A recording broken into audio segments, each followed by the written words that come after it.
Amadi Saknairaba Theatre Personality Buddha Chingthambu Ministry of Culture na Board of Governors ke member haplakli.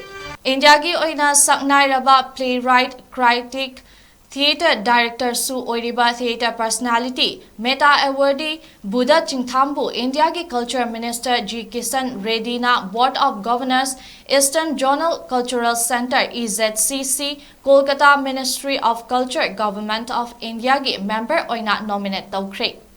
𝐁𝐔𝐃𝐇𝐀 na Eastern India ki inakhulaba cultural heritage sing preserve amasung promote tongnabagi achoba thodang lauriba ministry ki achoba body amani hairiba body asigi member state singi West Bengal, Assam, Bihar, Jharkhand, Manipur, Odisha, Tripura, Sikkim amasung Andaman and Nicobar Island asina chingba state mapan asini.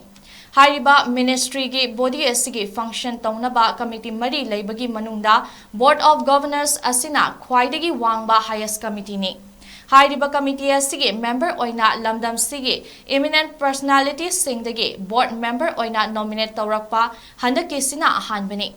Ningsing bayabadi Buddha Chingtham hariba 𝐁𝐔𝐃𝐇𝐀 Kolkata gi state member oina aniraksu mamangda oikibada natana 𝐁𝐔𝐃𝐇𝐀 Dimapur Ministry of Culture gisu anirak su state member oikre. Buddha Chingtham hariba Board of Governors ki ahanba mifam lakliba November 2018 Odisha gi Bhumeshwarda Honorable Governor Dr. C.B. Amanda Bose West Bengal na chairman oidana pangthokadaba mifamda state ki mahut sindana saruk yagani.